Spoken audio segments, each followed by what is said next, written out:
chess friends, hope you are doing well. Leela0 is the top 4th chess AI in the world, and she won many blitz and rapid tournaments. Today I played with her where I invented a new chess opening trap in the Lc0 defense. In this video I will teach you chess opening taps, tricks and middle game strategy. So let's get started without further delay. I open up the game with e4 and Leela is not concerned with the popular moves like c5 e4 or e6. She played knight f6 which is called Lc0 defense. Our opening trap lies in this Lc0 defense. Push your e-pawn, forcing the knight to move, and rather pertaining with c5, and d4. Building a high administrator center structure, push your d-pawn comparatively. Black sometimes opt for e6, but that is absolutely fine for you as you can push your c and a pawns. And your strategy is going to plant your bishop on d3, launching an attack in this king side, but the main move in this position is to play d6 which Leela played in the game. Decide upon knight f3, don't get absurd by your opponent. If the center exchange really happens then there will be a potential chance to involve your queen and bishop into the action to launch a triple attack on the f7 pawn. This tactical sequence involved in our opening strategy which I am going to showcase in front of you. Leela first played g6 to activate her bishop, and we have bishop c4 as planned. Knight moves back and here, she didn't play the usual bishop g7. Try to pause the video here and figure out what you would play if you were playing as black. Some may think of playing bishop g4, which is absolutely not. As I can play the alien gambit by sacrificing my bishop on f7, after the king moves knight comes into the action, and after that, you grab the bishop. Look, the king is stuck in the middle of the board, and if you ever dare to kick out the knight with h6, I can play the stunning move knight e6, after the queen moved to somewhere. You have the beautiful ladder checkmate with queen takes g6, the king will be die on the spot. Going back, if you dare to play any other move except the best one, to activate the rook in this f-file, I can play the absolute horrible move knight takes h7, which is beyond your imagination. Do you know the preparation? Do you enjoying my chess opening trap? Then stay with me at the end of the video, otherwise you may lose my chess concept and ideas. Going back, we saw the variation behind bishop g4, bishop g7 was playable and some may think of playing knight f6 which actually played in the game, but the main problem with this move is that, you are never going to develop your other pieces, all of your pieces will be paralyzed after I consider e6. This is a very tricky move. First of all, if you venture your bishop to take the pawn, I will play the sneaky move d6, and you will lose one of your piece. Going back, black has to capture the pawn with his soldier, but it will create a big and massive feebleness in his position after I play knight g5, attacking to the pawn directly on the board. My queen is coming to thundering your position. She tried to block the bishop diagonal with d5, but that would not stop my queen f3. Prepare for the queen f7 check, and if you tempted to move out your queen in order to bring out the bishop and play castle, I will play the cunning move knight f7, forking the queen and the rook at the same time. It will be a dead lost situation for you. So here she attempted to capture the d-pawn, providing an opportunity for white to play queen f7 check. King moves up, and the king is literally freezed in the middle of the board, can't able to do castle and unable to break free his pieces. So first I tried to kick out the knight, but she captured my bishop and played bishop to h6, kicking out the knight, and at the same time, she want to evict my queen. But I can still overwhelm your position by capturing the pawn on e6, king moves back and after a check I slide away my queen to f3. Now we have reached this position after completing the opening strategy. Now some may provoke to capture the knight, but the problem is that my bishop will activate in there. By playing castle I will able to energize the e-file with my rook. Equitably, I can involve my another rook in this d-file by playing knight a3 where the knight can potentially go to b5 to create some source of attacks. Alright, this is the middle game strategy for you in this position. So she first moved back her bishop on g7, and from the black's interpretation, she can play rook f8 c5, to ensure her king's safety, developing the pieces and play e5. Alright, I have to break her intention and plans, which is why I tried to break her center with c4, before dealing with this pawn she goes for a danger level.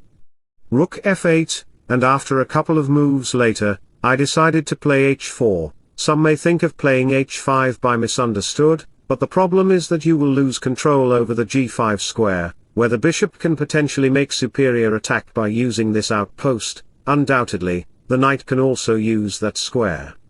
And g5 is not possible. You may wonder that why I didn't capture the pawn. Well, that move will create onslaught in my position. So in this position, we have e5 from black, and you might notice that the e-pawn can be captured by the knight, but we should not accept everything by its facial expression. After the center exchanges, rook e8 will pin down your queen in front of the king. That is the deficiency of your position, and let me share a quote with you in sudden. You see a person's true colors when you are no longer beneficial to their life. That's an amazing quote. I played castle, and my strategy remains symmetrical, because the king is located in the middle of the board. I am threatening to capture the pawn, attacking at g6, involve your rook on e-file, bring your knight all the way to b5. So, here she responded with queen e6, I follow up with my plan, engaging the knight in this b5, and if you ever dare to protect the square with a 6, I can disrupt your position by playing rook e1, f takes d5 and knight to c4. Look at this, the knight can't be captured because of this. The c4 knight is creating much problematic situation for you, so if black plays b5 in order to develop his bishop and connect the rooks. Conversely, your king gets completely exposed in center, which is why I can launch an attack by playing knight f to e5 check. After captures, the king has no square to run. You may try king e8, but that will vanquish your position after I take on g6. King slides at d8, and here comes the knight fork with knight f6, winning the queen or king in the game.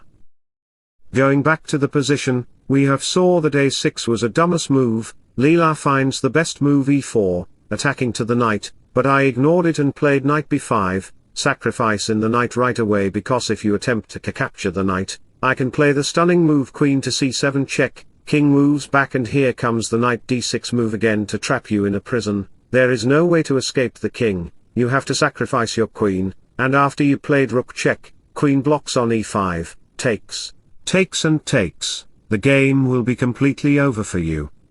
Alright? So going back, we have king to c6 as it is the only move to save the game. We have rook e1 and a6, but I think that she might forget that her pawn is pinned down to the rook. So let me give her a check first. Bishop blocks it on e6, the queen is trying her best, and guys, I urge you to pause the video here and try to figure out the best move for white. Pause the video now. Okay, if you didn't select the knight d2 or any normal kind of move and find the game changer move rook takes e4, then congratulations, you are absolutely correct. This is the game of the century move, similar to where Garry Kasparov sacrificed his rook against Tupolev 25 years ago. Some of you may not capture the rook, thinking, it might be a trap, so let me kick out your queen by playing rook to f6. Now fool, here comes the sneaky move knight e5. Delivering checkmate to the king in the middle game, the king will be die on the spot. Going back, she captured the rook because she has no other option. Here comes the devastating move queen takes e5 check, king moves back queen check, and in a sudden move, I will consider knight c7, forking the rook and the king at the same time, after king f7. If you didn't find the game of the century move, then don't worry, let me give you another chance. Pause the video here and try to figure out the brilliant move for white. Go.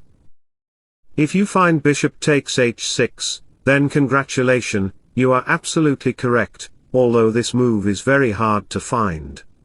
First thing first, you have to accept the bishop sacrifice because you have no other choice, because it's Stockfish that decides what should you play and what you shouldn't. First thing first, the bishop loses control over the center, consequently my knight can jump into the e5 square, but first let me play rook e1, attacking to her bishop with 2 pieces. She tried to chase away my queen, but as soon as my queen reaches at c6, it increases the pressure against the bishop, bishop goes to g7, try to prevent the knight entry, but you know what, you have only two hands and one brain, which is why you can't multitask at the same time. As soon as the bishop reaches at g7, it loses control over the g5 square. Now the knight can come into there without any hesitation, but first let me conquer the bishop. Rook takes bishop may seems logical, but after queen d7, it offers an exchange, and after a couple of moves, the king's position will be protected, although there are many tactical ideas to use against the king. Going back, I decided to capture the bishop with my knight, which is much effective and efficient than that move. Now knight g5 is coming, we have queen f6, and instead of capturing the rook or giving a check to the king, I played much better move before. Chess.com defined this move as a brilliant move because after you capture the pawn, we have the cunning move c5, now the knight has no good square to go, the only reasonable square is to place the knight on c4.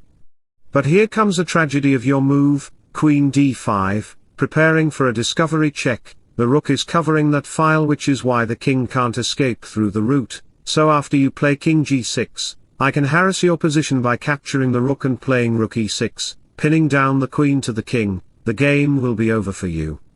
So at this key point, knowing that capturing on b4 with the pawn will lead to the pawn pushing forward to c5, she decided to move back her king. The king is desired to go to a safe place, instead of saving the rook. But I don't have any lust to win the rook, let me capture the pawn and overwhelm your knight. Now where should the knight move? If you decided to play knight takes c4, I can integrate the queen into this diagonal to prepare for the discovered check, attack the knight and the rook at the same time. So in this position, some of you may consider of playing knight c8, disconnecting the rooks from their unity. Here comes queen d5, the similar idea, rook f7 capture and rook to e6, getting the 6th rank, and after the queen moves away let me play g3. Notice that the f3 knight becomes vulnerable, so if you dare to capture the knight, I can punish you by playing queen to g5, attacking to the king. After the king moves, here comes another check, we repeated one move, for considering queen h6 check, the king has no retreating square, which is why he have to block it with the rook. After that you play the mind-blowing and astonishing move, rook f6, forking the king and queen, and sooner, your game will be over. But don't worry when Stockfish is here. Let me motivate you by sharing an amazing quote with you. Accept your mistakes with humor and grace, and don't let them stop you from loving yourself.